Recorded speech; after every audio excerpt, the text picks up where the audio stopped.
If you will, you can turn to the book of Judges. That's the first scripture I have in mind. I'm going to talk from the book of Judges this morning, and just going to make three observations that are going to be made out of the book. One of the things that's true about people is they never learn anything from history. And that's exactly what's going on in the book of Judges, which is why we need to think about that. All right. Judges is the period between Joshua's death and Saul's kingship, the beginning of Saul's kingship. You have all those judges that take place in between those. So it's about 450, 480 years is the time span. And so the book of Judges was finished right in the time of Saul's kingship, or maybe the beginning of David's kingship. It's just a little bit of discussion about when all exactly that was. But, okay, God wrote that for a history lesson. God doesn't give 5-step programs or 12-step programs to deal with the failures that we have in our lives, but he does give history lessons. Now you think about Judges is a cycle of failure and redemption. They went off the deep end, got themselves mixed up in all kinds of problems, suffered for it. God brought up a redeemer, a judge, and got them out of it. And it just over and over and over again over that 400-year period of history. So he writes the book of Judges for them to remember that and say, what it basically says is, this is what happens. All right. Now, if Judges was finished right at the end of Saul's reign and the beginning of David's reign as an object lesson to teach the children of Israel about this, how long did it take for them to make exactly the same mistake? Solomon, the very next king. He had just given them the history book, and they paid no attention to it whatsoever. Solomon married all these women, started engaging in idol worship, became a snare to all the children of Israel, and then his son, Rehoboam, is obstinate. So Jeroboam sets up the northern 10 tribes, and he does it with idolatry in Dan and Bethel. Nobody's reading Judges. Nobody is paying a single bit of attention to the history lesson. But that's the way people are. That's just exactly the way people are. And we're people. And we just want to make sure we just don't do the same thing. When I was in high school, they did not have driver's ed. You just went out and drove, how that was. And one of the good things about driver's ed, as I understand it today, is they have films that they show the kids, and sometimes they show crashes. They show all these car wrecks and different things like that. And I think there was one time at my daughter's school where they actually had brought a car and they had turned it over in the parking lot, and they got some of the students to put red on them and lay there, and everybody had to file past. So what they're trying to do is show you what can happen, which is nothing but a history lesson, is all it is. But, people just simply don't pay much attention to that. So the truth of the matter is, all the scars that we have on ourselves, in our heart particularly, about the mistakes that we made are very valuable. They remind us. Scars are reminders about things. Over a month ago, I was riding a bicycle going down, which way are we? I was going down that way. I was going down Grant Line, and I turned kind of fast into a driveway kind of a thing. It wasn't a house driveway. It was something, and there was a lip on the very bottom of the approach pad before it got into the street. Well, I wasn't paying much attention. And it just turned my front wheel like this, and I went down so fast I didn't know what happened. And I'm going to have some scars on my knees and on my elbows. And I got the handlebar in my rib, and I still can't breathe real deep. Now, I've gone riding since then, and I guarantee you every single time I see, any of this, I'm looking for it because I don't want to go through that pain again. Well, that's what the Bible is trying to do in the book of Judges. He's trying to give us the lesson without the pain, to give us the lesson without the scars. It's like that old phrase, never underestimate the power of a bad example. Bad examples are out there for a really good reason. Bad examples. How many people are going to name their little daughter Jezebel? Nobody does that. The name is totally associated with evil. And she's a pretty good bad example. She and her husband, Ahab, with all of that. So what we need to think about with our failures, if we bring this back to ourselves right now with this, is our failures need to be a teacher and not an undertaker. And that's what Satan's trying to do with your failures and my failures. He's trying to get me to feel about them in such a way that I'll never make any progress for God, that I'll just give up. I'll just continue to make the same kind of thing and say it doesn't matter anymore. And so the mistakes that I make are so debilitating and they're so inhibiting that I don't feel like I've been forgiven, which part of what we were talking about when we were talking about the Lord's Supper this morning, to make me frozen and handcuffed and to just stop and give up. That is exactly what Satan's trying to do with all of this. So failures produce scars. No doubt about it. We've all got plenty of them. And if we live any longer, we're going to get more. But they cannot be allowed to keep us from the growth that we need toward Jesus Christ. Let me tell you just a couple of things that are true, that is true about failures. If there's anything on earth that'll give you a little bit of humility, it's a failure. Hopefully, hopefully the failure will be the thing that will make someone humble, and that might be the thing that they need the most in their life is humility. The sin of pride, our country is it's a cancer. Pride is a cancer. I know it always is. I understand that that's the case, but it's more of a cancer than I remember when I was in the 60s or the 70s. People are so proud to be proud. It's as if it's a virtue now to be arrogant about your own abilities and who you are.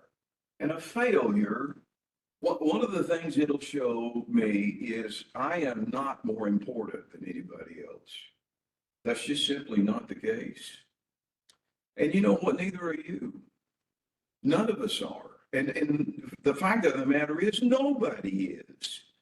Nobody is more important than somebody else. And a failure also teaches you that all your past successes don't guarantee future successes. I may have been doing really well for a period of time, and I may think, okay, I've got this. I don't have it at all. Failure teaches us that. Another thing that's true about failure, since it produces humility, it makes you more authentic. It could be it could very well be a preacher whom you think doesn't even need to use deodorant because nothing he does smells bad. He's just God's gift to everybody. And that is so unbelievably unauthentic in someone's life. And there's a lot of reasons that we need to be authentic. There's a lot of reasons why we need to just fess up and admit that we need the blood of Christ just like everybody else. And if there is one thing about that, it creates trust. People who act like they've never done anything wrong, it's really hard to confide in them because you just feel like, oh, you're just so much better than I am. No, they're not. So trust is really important. But one of the main things I think that failure does, since it produces humility, humility produces apology. Failure and the humility that it brings produces apology. You ever known, and I know you have, we've all been through this, somebody who has done you wrong, but they're just not gonna apologize because they're too proud. And we'll forgive them. Might not be easy, but we'll forgive them. But they don't act like they need any forgiveness. They're just going to go straight on down that road of pride. And they will not look in the mirror and acknowledge their failures with that. So they don't offer the grace of forgiveness to other people. They just hammer you. And man, we have known people like that. So when God is trying to teach a lesson in the book of Judges, and it is about failure, but it's also about redemption. It's about all this that we're mentioned here with all of that. So our failures, they're kind of like a detour and they're not a dead end, all right? God makes a way out of failure, and it's a teacher for us, and it's simply not an undertaker. So I need to learn. And I know we know this, but we need to learn these kinds of lessons from our failure. And a second thing that's true all the way through the book of Judges, and this really is the theme of the book, is God can redeem people from the worst circumstances and the worst decisions they've ever made because they made some terrible ones. And it got them in trouble and it got the whole nation in trouble, and God's able to get them out of it. Able to get them out of it, particularly in the sense of redemption. You still might have to suffer consequences. We're still going to have the scars, but God is able to redeem out of that. Decisions produce circumstances. That's what my mom and dad tried to tell me. And I didn't get it. I don't know if I've gotten it yet. But they're trying to tell me that all these decisions that you're making, you're going to pay for it down the road. And it might be a bad payment. It might be a good payment. You just don't know. But all of the decisions that somebody makes end up in circumstances in your life. And you just have to accept that. That old, and we've heard this kind of maybe frequently lately. Hard times create strong men.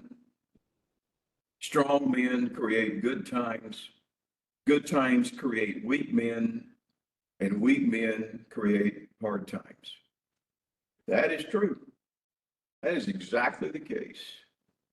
And it's all about the decisions that people make and the circumstances that they find themselves in. Look at Joshua 24. And I know you know what this says, but since we're talking about Judges is the tragic consequence of a rejection of the book of Joshua. Is really what the book of Judges is. It is the tragic consequences of someone who doesn't do what Joshua chapter 24 and verse 15 says. And here's Joshua. He knows what these people are like. He knows what he's like. And so in all of that, in verse 15, Joshua 24, if it is disagreeable in your sight to serve the Lord, choose for yourselves today whom you will serve. Whether the gods which your fathers served, which were beyond the river, or those of the gods of the Amorites in whose land you are living. But as for me and my house, we'll serve the Lord. Strong leadership. And you know what? He's just laying it on the line. And that's what needs to happen when we think about circumstances. Circumstances are the result of decisions. I got to look this up, have these facts, and who knows how they get these. Who knows how they get these facts?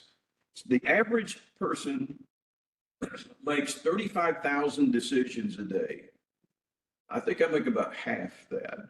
But, I guess they're counting what you get up or go get a cup of coffee or all those different kinds of things. But a lot of those decisions are major decisions. Sometimes doing nothing is a major decision.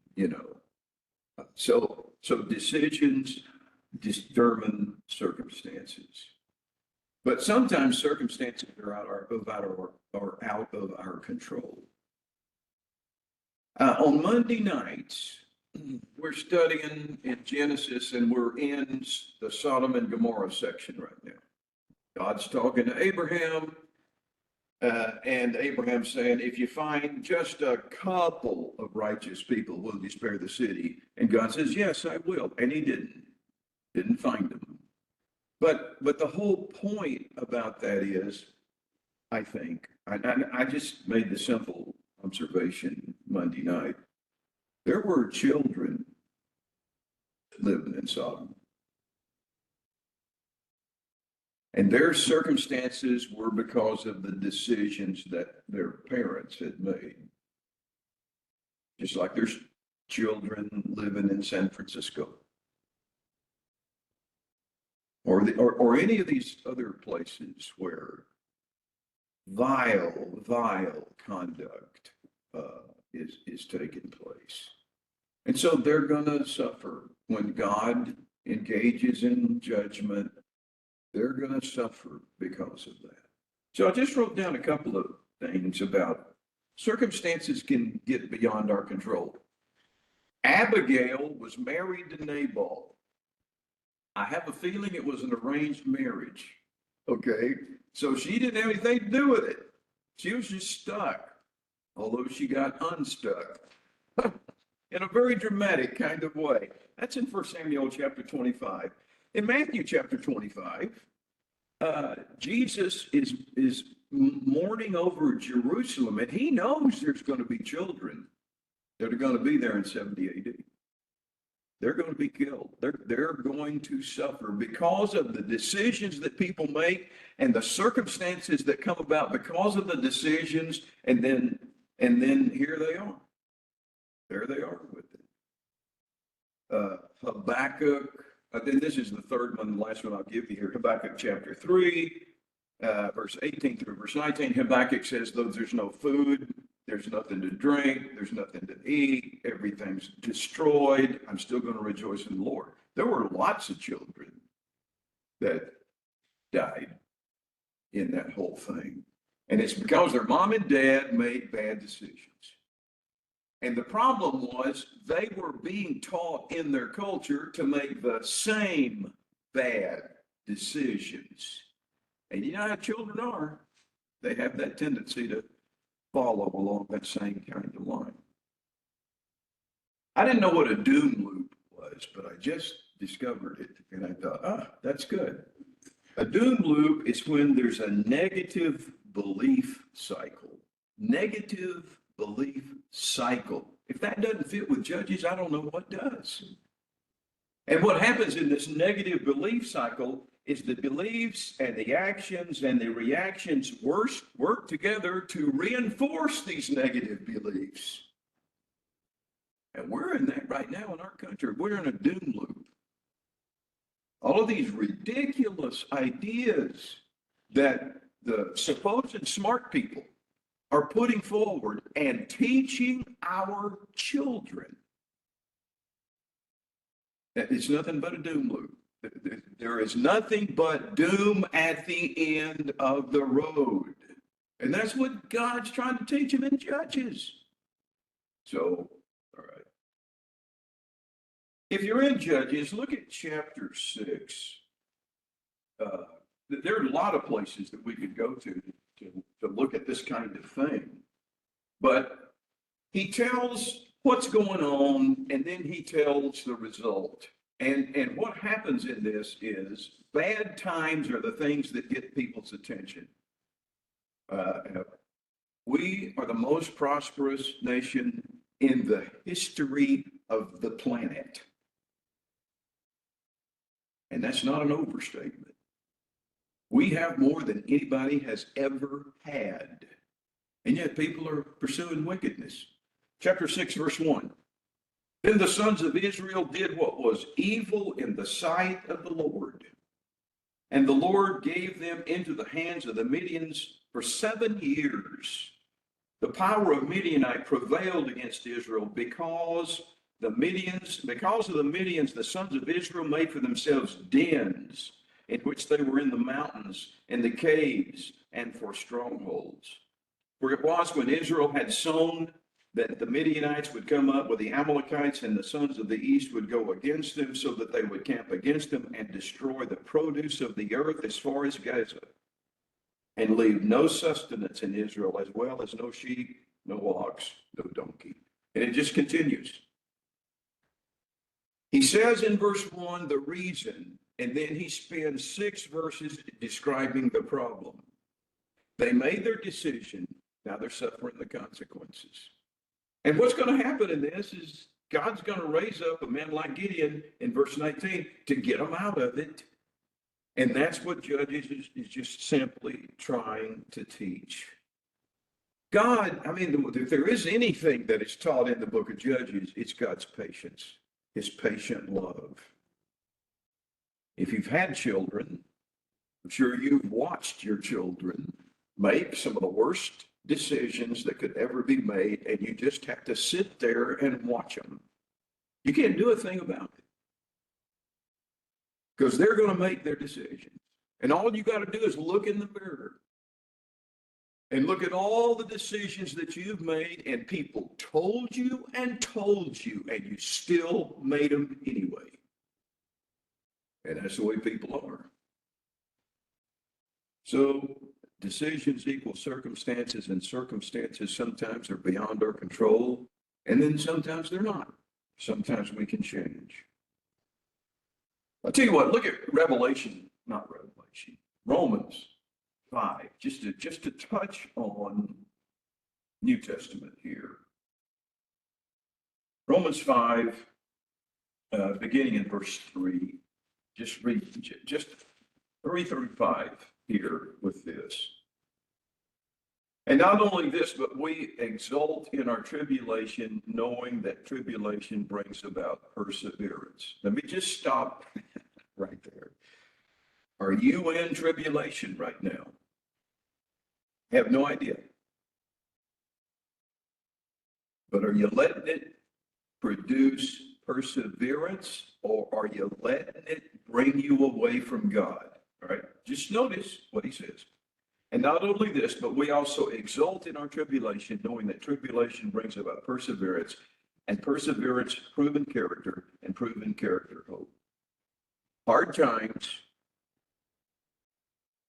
should prove character. It should prove us to be the salt of the earth and the light of the world. Is it doing that? Verse 5, and hope does not disappoint, because the love of God has been poured out within our hearts through the Holy Spirit who is given to us. All right. So there you go. Third point, final point. One of the things that's so true in the book of Judges is they needed to complete the mission, as it is talked about in so many different ways. Complete the mission. Turn to Exodus 20, right? Exodus 20 is when God's given the Ten Commandments. And I just want you to notice one of the things that is said here as he talks about this. Exodus chapter 20 and verse 17.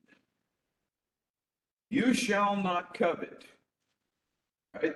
There it is. So we need to just stop right there, right? No, he goes on. This is one of the few commandments that he spends some time talking about. You shall not covet your neighbor's house. You shall not covet your neighbor's wife, or his male servant, or his female servant, or his ox, or his donkey, or anything that belongs to your neighbor. We live in a time where covetousness is the main virtue that people display in their lives.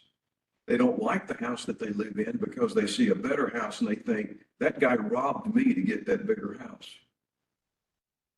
And they covet. They don't like somebody else's salary. They don't like somebody else's this, somebody else's that. We live in a time of unbelievable envy. You know who Warren Buffett, he's still alive. I couldn't say he was. You know who Warren Buffett is? Most everybody's heard of Warren Buffett. I read today, his net worth is $143.3 billion. He could buy a house in Tracy with all of that. Warren Buffett handed his whole conglomerate, is the word, all of his business over to a fellow named Charlie Munger. Charlie Munger just died. He was 99. And I've listened to Charlie Munger a number of different times. The most common sense guy I think I've ever listened to. And I just listened to one this past week, and he said, the world is not run on greed. It's run on envy. Somebody else has got something, and I want it. What did God just get through saying in one of the 10 commandments? Covetousness is greed. Covetousness is envy. It's not greed. Covetousness is envy. God knew way back all those years ago that was going to be one of the 10 things that he had to talk about. Everybody's going to look at what somebody else has, and they're going to envy for what they've got. And our country is consumed with it. You know, it is just simply consumed. Charlie Munger said a bunch of things. He said, envy has no upside. Because you're always going to look at somebody else who's got more, and then you're going to hate them for what they've got. Okay, so what am I trying to say here? We don't appreciate the unbelievable blessings that we have. And I don't care who we are in this room, and I don't care who we are in this country. We don't appreciate all the blessings that we've got. We're used to them. And we envy other people's greater blessings. My great-grandmother was born in, I think, 1878 or 1879. And I knew her pretty well. She was in her 80s when she died, late 80s. Anyway, she would say, you know, we had 6 children, but we raised 4. And for a long time, I was a bit confused about that. Well, that was because 2 of them died in childbirth. And then my mom and dad tried to explain to me, honey, I don't know if they called me honey, but they said, David, children died far more when they were having their children than do today. So for this sermon, I looked it up. Today, the infant mortality rate, that is 5 and under, 5 years old and under, the infant mortality rate is 5.1 per 1,000 babies. When my great-grandmother was having her children, it was 281 per 1,000. That's almost 30%. 30% of the babies that were born when she was having her babies died. And if you look at it, if you look at the statistics, you can only go back like 20 years from when she was having her children, and it was 300, almost 400 out of 1,000. I mean, it was just really something else. And we live in a world where it's 5.1 and people, all they want to do is kill their babies. People do not appreciate what they've got.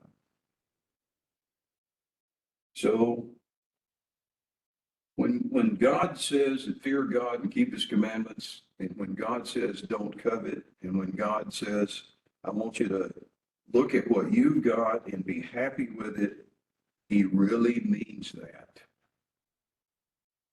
And that's what we all, I think we do this, but we need to help others understand that this is what God wants in their life too. This is what he wants. God sees a whole lot more than we do. He sees beyond the horizon. And in the book of Judges, really, that's another point, but it's not. So I'll just kind of pack it in on this complete the mission kind of thing that we're talking about. God had plans for Israel, and the times of the Judges was part of it. But all they could see was what was in front of their nose. You think of Gideon down in the vat, he couldn't even see over the wall. He was down there like that.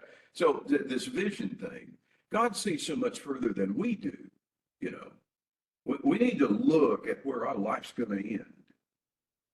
You know, one of the things that's true if you ride a motorcycle, and I'm sure you know this, maybe not, but your head has to be up. And you had to, and when you're going around a curve, you have to look as far as you possibly can. As the curve continues to reveal itself, you are not looking down here. If you're looking down here, you're going to have problems. What you want to do is look way out there. Way out there. You don't pay any attention to what's going on under your wheel. Because if that's what you do, something's going to come up and you haven't looked ahead. You aren't ready to deal with it. And that's what God wants us to do. And what do we look at? Heaven. Glory. Home in heaven with God. And that's what he was trying to get his children of Israel to see in the book of Judges. They wouldn't do it. So the horizon is bright for us because of the plans that God has for us. Heaven is going to be a wonderful thing. I thought a lot about it when we were writing the Tracy prayer list and thinking about Mary Nell. So get your songbooks out and let's sing the invitation song this morning. We need to learn from our failures. We need to understand that God can redeem us from our circumstances. And we need to complete the mission that God has given us. It'll not only please us, it'll please him. That should be what we're after. So if there's anybody here this morning that wants to become a child of God, or if we can pray for you in any kind of way, come to the front while we stand and sing.